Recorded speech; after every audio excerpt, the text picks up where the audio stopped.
it's Miss Bree, the Dark Diva, the Whiskey Diva, and thank you for joining me today. We're doing another in our tastings of the Irish whiskies leading up to St. Patrick's Day and beyond, because there's no way I can test them all and get anything else done.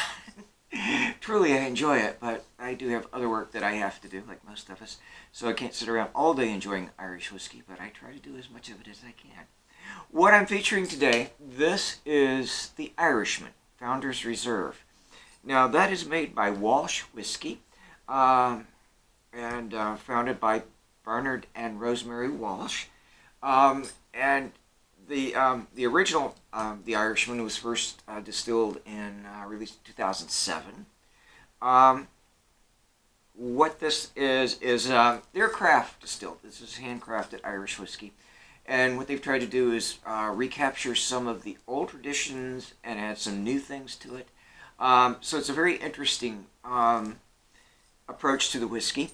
This is a blend of single pot still, traditional Irish whiskey with the malted and the unmalted, as well as single malt Irish whiskey. And it's aged in bourbon-infused oak barrels, which gives it a slightly different approach than some of the others. And I found it to be interesting. I had seen it. It was well rated, and I forget by which ones. There's a number of different ratings done. But I think this scored like about a 94 or 95 and on the expert tastings. And so I wanted to try it. Bought it. Been very pleased with it. Now, my usual tasting, this is in a glass, rocks glass, with one ice cube, probably about a finger or so of the Irishman, and just a splash of water, if that much, a couple of drops. Again, they help release the flavor notes, but we don't want to water it down. We want to get the full effect of the whiskey. Now, honest, this is one of the ones that I was very impressed, because I got the notes right off the bat that it said you would get. Green apples, a little bit of honey, and I really did. The first time I poured it in I think I put it in a shot glass, and I still got that. And then when I have it in a regular glass like this, I get that green apples. Cuts right through my sinuses. I mean, it's not that it's piercing or anything, but just happens to be a scent that gets through there and is really inviting. And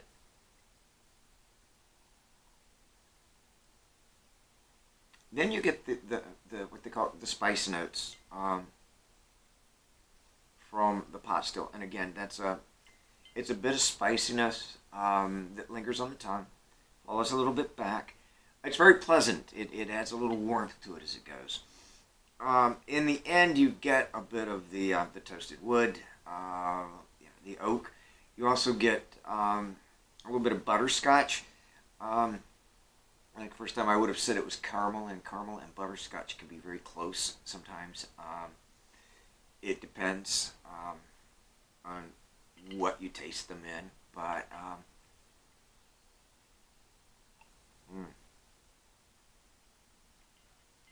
it's got a nice smooth flavor.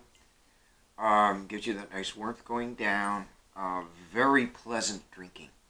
Okay, and that is what you always look for. There's no edge to it, and there shouldn't be, but and good whiskey. This is very smooth. I would say it's, as an alternative, not quite on the same level as the Redbreast. Okay, the Redbreast 12 years, and again, this isn't aged quite the same. But it's very close, and for the money, it's about $20 cheaper than the Redbreast. So this hits a different price point. You can find out more about Walsh Whiskey. There's some interesting things on the traditions of Irish whiskey, the background of the Walshes, well-traveled. And they were into other things, Irish coffee, Irish cream, some things before they got into the whiskey itself. But it's very interesting reading, and I will let you do that. You can find them at walshwhiskey.com. They are independent, or at least they were as of the last dating on the website. They were involved with a while for a distillery. I'm not sure what the status is. That the last I saw in that was a little fuzzy, so I'm not real sure. You can look it up, and I'm not sure exactly what their status is, but I can tell you that as long as you get this, it's good. They also make Writer's Tears, which is also highly rated. I haven't tried that. We were going with the Irishman at this point in time. I would like to. As a writer, I think I might want to try that. It's very good. Again, I got this. I said I got it for about $32 at Total Wine and More in Manchester, Connecticut, where I do a lot of my shopping. I'm not sure what it will be where you are, but it should be in the same general price range. It is well worth an investment because that's right up there. It's in the same boat as like the Jamesons or Bushmills and some of those that you can. Well, okay, it's more like Blackbush, but yeah, within $5 or $6 of the baseline Irish whiskeys, I would move up. It's definitely worth the step up. I think you'll really enjoy it and appreciate the difference here. So anyway, one more in our Irish whiskey tasting series, and hope you've enjoyed it. Please, as always, if you have comments, questions, you can either comment on my YouTube channel or drop me a line at missbree@thedarkdivarules.com. And this is episode number 5 in our whiskey tasting series, so we're making some progress here. And so as we count down, hopefully I'll get some more done. I have to go do some work now, do some writing. But wanted to share a little bit with you this afternoon. So hope you have a great remainder of whatever day it is that you're watching this, and on as we move toward St. Patrick's Day. And as I always say, cheers.